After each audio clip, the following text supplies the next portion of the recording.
Bismillahirrahmanirrahim. Assalamualaikum warahmatullahi wabarakatuh. Selamat pagi anak-anakku yang berada di rumah kelas 12, baik itu pun jurusan AKL atau OTKP. Hari ini berjumpa lagi dengan Bapak dalam pelajaran matematika. Seperti biasa, pada pertemuan yang sebelumnya kan kalian ada tugas untuk mengerjakan soal latihan, dan pada pertemuan selanjutnya Bapak akan membahas soal latihan yang kemarin Bapak berikan. Alhamdulillah, anak-anakku banyak yang istiqomah kemarin, masih giat mengerjakan soal latihan yang diberikan oleh Bapak. Semoga perjuangan kalian itu Allah akan catat sebagai ladang amal untuk kalian, dan seperti janji Allah bahwa orang yang sedang belajar itu seperti orang yang sedang berjihad, ya. Nah, itu niatkan untuk seperti itu. Dan kemarin masuk ke soal latihan itu nomor 1. Kita fokus dulu dengan nomor 1 di sini. Soalnya itu adalah gambarkan semua kemungkinan susunan yang bisa terjadi, ya. Jadi gambarkan, ya. Di sini Bapak menugaskan kalian untuk menggambarkan, jadi digambar, ya. Kemarin juga ada yang bertanya TKP 12 atau TKP 1 kalau nggak salah, ya. Pak, ini rumusnya bagaimana? Walaupun di internet mungkin ada beberapa yang sudah searching gitu kan, ada yang sudah belajar juga, tapi di sini Bapak akan menjelaskan tahap demi tahap. Mudah-mudahan semuanya bisa paham. Nah, di sini gambarkan. Jadi kemarin ada yang bertanya, Pak, ini rumusnya bagaimana? Gitu. Nah, Bapak menekankan di sini untuk kalian bisa menggambarkan saja tanpa menggunakan rumus, ya. Tujuannya apa? Tujuannya yang pertama supaya sebagai pengalaman. Mudah-mudahan dengan kalian berpengalaman itu nanti kalau misalkan masuk ke rumus itu bisa lebih paham. Jadi digambarkan saja. Nah, gambarkan semua kemungkinan susunan yang bisa terjadi. Bisa terjadi jika Ari, di sini Ari, Budi, Cici, Dadang. Ini sengaja Bapak tulis nama-namanya Ari, Budi, Cici, Dadang. Nah, kalau misalnya dilihat dari huruf awalnya itu ada A, B, C, D, jadi ABCD, ya, supaya nanti kalian juga mudah untuk melambangkannya, misalkan Ari sebagai A, Budi sebagai B, dan lain-lain, ya. Tuh. Tapi nanti untuk nama yang lain juga kalian bisa misalkan dengan seperti itu, ya. Ini Bapak contoh saja. Duduk di kursi yang berderet. Nah, membentuk garis lurus. Nah, di sini Bapak soalnya itu dijelaskan. Sebenarnya kalau berderet itu kan bisa udah jelas membentuk garis, gitu, ya. Gitu. Dijelaskan lagi karena Bapak mengingat kalian itu masih belajar, jadi mudah-mudahan nanti dalam prosesnya kalian belajar dan tidak cepat stres, ya. Nah, di sini pertanyaannya, ada berapa susunan yang berbeda? Ya. Ada berapa susunan yang berbeda di sini, ya. Kemarin udah banyak yang memberikan jawabannya, luar biasa. Nah, jadi kalau misalkan untuk mengerjakan soal ini, ya tinggal itu aja misalkan ini kursi yang pertama Ari, mungkin, ya, Ari, terus Budi, Cici, Dadang, ya. Terus yang kedua masih juga Ari. Nah, sekarang yang keduanya kita geser, misalkan jadi Ari, Budi, terus Dadang, Cici. Nah, nanti ada yang digeser.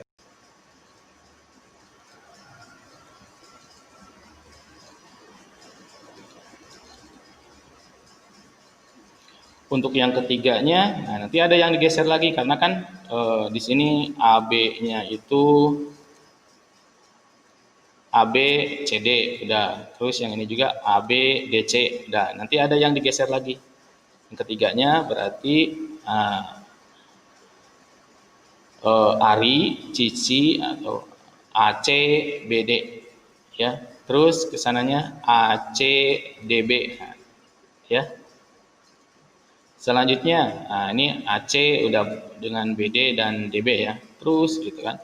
Nah, intinya untuk mengerjakan soal ini, kalau misalnya harus digambarkan, nanti ketelitian kalian yang apa, yang harus diutamakan ya, yang diutamakan. Terus supaya teliti, salah satunya itu kalian mengerjakan soal ini atau menggambarkannya itu kalian harus memiliki apa ya, seperti strategi. Misalkan ini Bapak AB dengan, lihat dulu AB, nah, berarti AB dengan CD dulu, dengan terus ini AB lagi dengan DC terus. Nah kalau misalkan selanjutnya AC dengan BD, AC dengan DB dan seterusnya ya.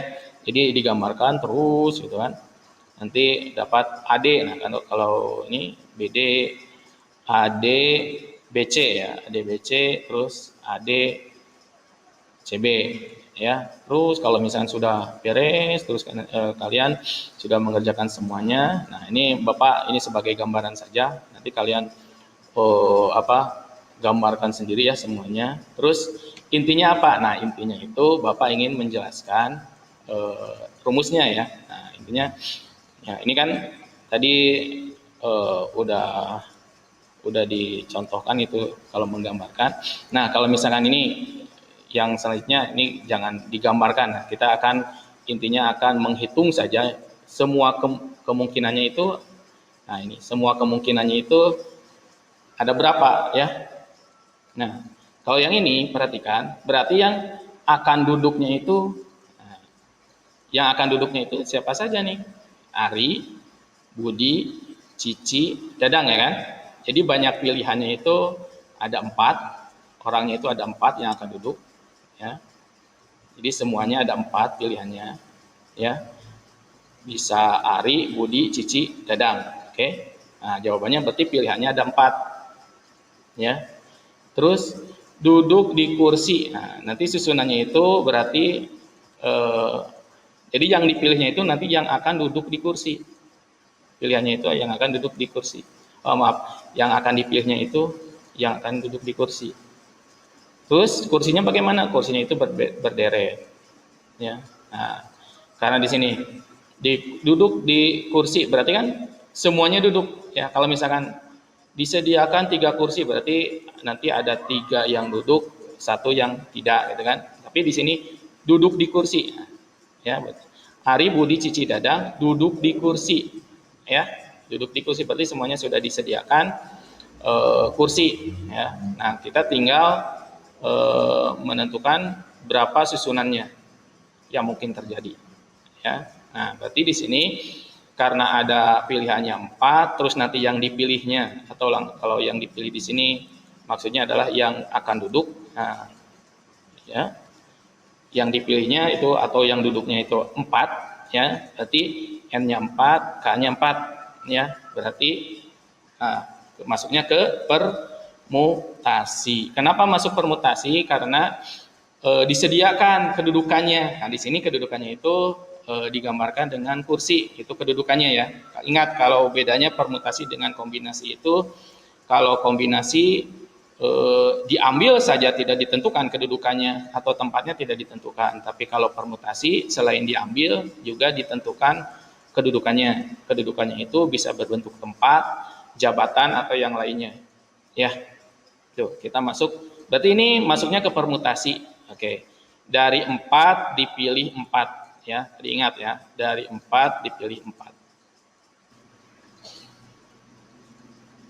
Terus selanjutnya, maaf, nih sama dengan 4 faktorial. Ingat ya, ini 4 faktorial terus dibagi dengan 0 faktorial. Ya, ini rumus permutasi. Ini berarti kan 4 dikurangi 4 kan 0 ya. 0. Nah, ini 0 faktorial. Dan untuk sebagai catatan untuk kalian, kalau 0 faktorial itu, jadi kalau 0 faktorial itu sama dengan 1 ya. Jadi 0 faktorial itu sama dengan 1. Nah, artinya apa? Nanti tambahan lagi catatan. Jadi kalau misalkan N dengan K-nya sama, berapapun itu ya, N dengan K-nya sama, ini kan N-nya 4, K-nya juga 4, sama kan? Sama, berarti nanti yang bawah ini, nah untuk ini cara cepatnya ya, yang bawahnya itu bisa diabaikan atau dianggap tidak ada saja, karena tidak akan berpengaruh ke nilainya ya. Nah, karena nanti pasti kalau misalkan N-nya 3, K-nya 3, bawahnya kan berarti nanti 3 kurangi 3 berarti 0 faktorial tetap. Sedangkan 0 faktorial itu 1. Terus kalau di bawahnya 1 ya. Nah, ini. Kalau di bawahnya 1 misalkan 4 faktorial dibagi 1, ya kan berarti akan sama dengan 4 faktorial. Jadi yang bawah nanti kalian kalau misalkan ya, kalau misalkan N dengan K-nya sama, berarti yang bawahnya untuk permutasi ini bisa gak usah ditulis saja gitu. Jadi kalau yang seperti nanti kalau dalam ulangan terus kalian menemukan soal seperti ini dan ingat dengan catatan ini, berarti yang bawahnya udah aja. Berarti kalau misalkan 4, misalkan dari 4 terus permutasi 4 gitu ya, 4. Berarti nanti akan langsung aja gini. Ini kan sama ya, N-nya 4, K-nya 4 sama. Berarti udah langsung sama dengan 4 faktorial. Berarti bisa lebih cepat. Kalau misalkan bagaimana kalau 5 P5 ya. Dari 5 akan dipermutasikan ke 5 lagi. Nah, ini juga sama. Berarti akan sama dengan 5 faktorial. Itu catatan tambahannya ya. Terus kuncinya apa ya? Kuncinya itu adalah menghafal rumus permutasi. Kalaupun misalkan catatan ini lupa, tapi kalian tahu dan paham tentang rumus permutasi, pasti nilainya atau hasilnya akan benar ya. Akan benar. Terus hanya yang berpengaruh itu mungkin cepat atau tidaknya ya. Kecepatannya itu kalau menggunakan rumus permutasi biasa, ya ini seperti ini, langkah-langkahnya bisa lebih panjang. Tapi kalau sudah tahu catatan, kalau misalkan N dengan K-nya sama, berarti akan sama dengan faktornya ya, sama dengan ini aja. Misalkan contoh ya, ini sama dengan ini, nah, kan, udah. Jadi 4P4 itu akan, kalau misalnya yang sudah tahu dan nanti pas dites itu masih ingat, udah aja, berarti akan sama dengan 4 faktorial. 4 faktorial itu berapa? 4 faktorial ya tinggal itu kan, 4 faktorial itu berarti 1 dikali 2 dikali 3 dikali 4 ya. Nah, tuh tinggal dikalikan saja. Dikalikan, caranya ini bisa, ini sebenarnya kemana-mana juga mudah, tapi mungkin silakan aja lah kalian mau mengalikannya yang mana dulu gitu kan. Kalau mau 3 kali 4 juga lumayan terkenal, 12, terus baru dikalikan dengan 2 boleh. Hasilnya adalah 24 itu ya. Jadi yang kemarin yang sudah menuliskan atau menggambarkan susunan kursinya itu, yang benar itu nanti akan ada 24 ini ya, 24 susunan yang berbeda gitu ya. Terus ke depannya bagaimana ya? Ke depan yang digunakan itu adalah rumus ya. Nah, kemarin itu kan sebagai alat untuk kalian lebih yakin saja, lebih yakin. Terus kalau misalkan di antara kalian ada yang gambarnya ternyata ada yang kurang dari 24, diperiksa lagi, pasti ada yang tertinggal ya. Kalau misalkan ada yang lebih dari 24, coba diperiksa lagi, pasti ada yang susunannya sama, ditulis lebih dari 1 kali. Gitu. Ya. Selanjutnya kita masuk ke soal latihan nomor 2. Nomor 2 ya. Ini soalnya hampir sama, hanya di sini kedudukannya atau kursinya itu mengelilingi meja ya. Kursinya itu mengelilingi meja atau melingkar ya. melingkar. Kalau mengelilingi meja kan berarti melingkar. Ya, tuh. Jadi yang duduknya masih sama, Ari Budi Cici Dadang, tuh 4 orang, terus mengelilingi meja. Ya, ada berapa susunan yang berbeda, ya. Nah, seperti biasa, kalian dituntut di sini untuk soal awal itu menggambarkan ya, menggambarkan. Nah, jadi gambarkan saja. Nih, misalkan duduknya mengelilingi ya, melingkar gitu kan. Nah, anggap ini adalah Ari, Budi, Cici, dan Dadang. Nah, Bapak kasih tahu untuk kalian kalau misalkan mau menyusun keadaan melingkar seperti ini, yang membedakan itu, yang harus diperhatikan itu yang pertama yang di hadapannya, ya. Yang kedua kanan atau kirinya ya, kanan atau kirinya nanti. Nah, itu kanan atau kirinya. Ya. Jadi bisa jadi misalkan A dengan C, nah itu berarti keadaan pertama ya, pertama. Terus susunan selanjutnya yang harus diperhatikan itu ya itu aja dulu ya. Nah berarti yang selanjutnya adalah misalkan ya, ini A, maaf, yang ini D, terus C, B. Perhatikan, ingat depan, terus kanan atau kirinya. Nah berarti di sini depannya masih C, tapi kanan kirinya berbeda nih. Tadinya di kanan B, sekarang D. Berarti ini merupakan susunan yang berbeda. Itu fokus kalian itu ke sana aja, ya.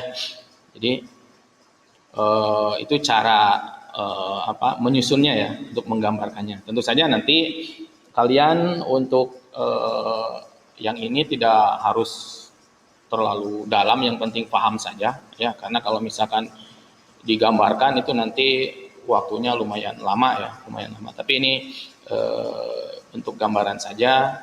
Jadi kalau misalkan mengelilingi itu yang harus diperhatikan itu depan, kanan atau kirinya. Ya, gitu.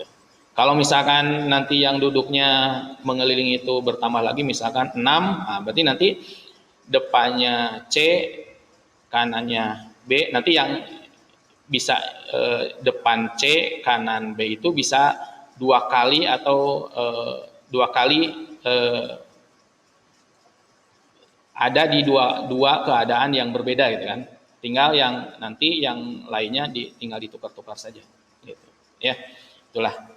Tapi untuk gambaran Bapak kasih yang simpel ini aja. Yang penting kalian paham lah ya. Nah, selanjutnya ini Bapak gambarkan untuk kemungkinan pertamanya, ini yang tadi sama A, B, C, D, ini kemungkinan pertamanya. Yang keduanya lihat A, D, C, B ya. Nah, ini jadi kalau misalkan dengan patokan yang berhadapannya itu A dengan C, itu bisa ada 2 keadaan yang berbeda ya. Bisa sebelah kanannya bisa B, atau bisa sebelah kanannya adalah D. Itu 2 susunan yang berbeda. Udah. Kita lanjutkan, berarti selanjutnya kalau misalkan A yang berhadapannya dengan B. Nah, ini bisa AB di sebelah kanan C, di sebelah kiri D, atau bisa bertukar, di sebelah kanannya D, nanti di sebelah kirinya C. Nah, patokannya di sini kalian berarti harus menentukan satu patokan yang dijadikan apa ya? Jadi harus tetap gitu kan. Misalkan A, jadi jangan dirubah-rubah yang A. Harus tetap saja. Nanti kalau dirubah-rubah nanti akan bingung dan bisa ada beberapa susunan yang sebenarnya sama ya. Sebenarnya sama ya. Jadi yang A di sini Bapak anggap sebagai patokan, jadi dibuat diam saja, nanti yang lainnya tinggal berpindah-pindah ya. Jadi B, C, D-nya itu berpindah-pindah ya. Oke, kita lanjutkan. Ini misalkan itu dengan A dan B berhadapan sudah ya. Nah, berarti tinggal A dan D nanti yang berhadapan. Bisa C sebelah kanan atau bisa B sebelah kanannya. Nah, ini berarti ada 6 kemungkinan yang berbeda.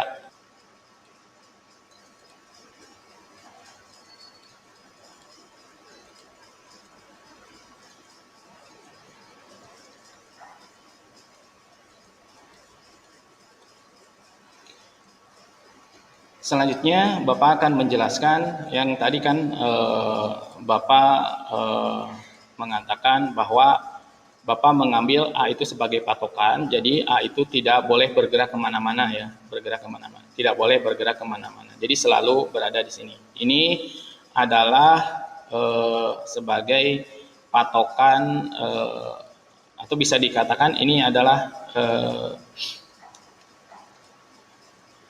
arah pandangan kita nih, arah pandangan, karena nanti kan yang kita jadikan perbedaan itu adalah depan dan samping kanan atau kirinya itu kan ya. Jadi depannya itu dari arah mana?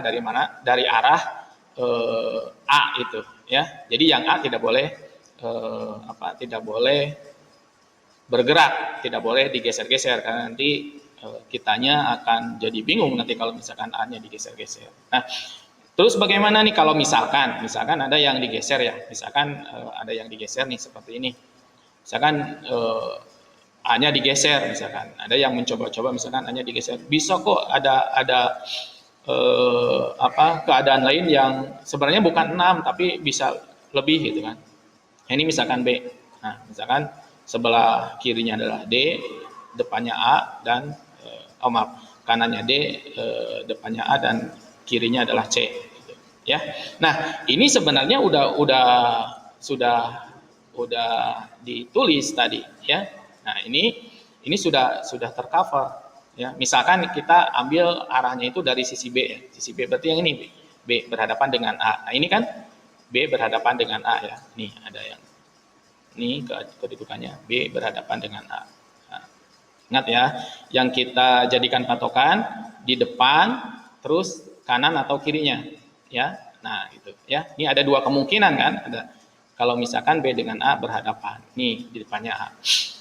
Terus sebelah kanannya D. Nah, sebelah kanannya D. Nah, berarti yang ini kan udah tercover di sini sebenarnya. Jadi kalau kalian menggambarkan lagi yang seperti ini nggak usah digambar. Kenapa? Karena sudah terwakili oleh yang ini. Ya. Atau mungkin yang lain A dan B-nya berhadapan, berarti kemungkinannya bisa yang ini, yang kedua. Ya. Jadi kalau gambaran ini, kalau untuk menggambar kalian ambil satu patokan ya untuk sebagai arah pandangan kita depan untuk menentukan nanti depannya siapa, kanan kiri atau kirinya siapa gitu ya. Tuh, itu sedikit keterangan. Nah, selanjutnya bagaimana? Nah, untuk persoalan seperti ini kan tadi nomor 1 itu duduknya berjajar ya dengan menggunakan permutasi. Ini kalau yang ini duduknya mengelilingi atau melingkar. Nah, ini juga sama permutasi, hanya permutasinya adalah permutasi siklis atau siklik ya. Permutasi siklis, permutasi siklis itu apa? Nah, jika ada n objek duduk melingkar atau kedudukannya melingkar ya. Kedudukannya melingkar, ini bisa manusia atau barang atau apapun nanti. Maka banyak susunan yang mungkin terjadi ada n kurangi 1 faktorial. Jadi permutasi siklis itu kalau keadaan objeknya itu melingkar. Seperti tadi orang duduknya itu melingkar. Jadi ciri-ciri kita harus menggunakan rumus permutasi siklis itu kalau kedudukannya melingkar. Gampang ya. Nah, berarti permutasi siklis itu rumusnya adalah n kurangi 1 faktorial. Ya, tuh, ya. Jadi yang tadi sebenarnya bisa kalau misalnya ditanyakan ada berapa banyak, kemungkinannya bisa menggunakan rumus ini bisa lebih cepat. Jadi karena tadi ada 4 orang yang akan duduk, berarti n-nya itu 4 dikurangi 1 ya. 4 kurangi 1 berarti 3, berarti sama dengan 3 faktorial. 3 faktorial itu berarti 1 kali 2 kali 3, hasilnya adalah 6. Sama kan dengan yang tadi? Ada 6 susunan yang berbeda gitu ya. Nah, nanti kalau misalnya ditanya lagi, kalau misalnya dalam ulangan ditanya ada berapa kemungkinan susunan yang berbeda kalau objeknya melingkar, berarti kalian gunakan rumus permutasi siklis ini ya.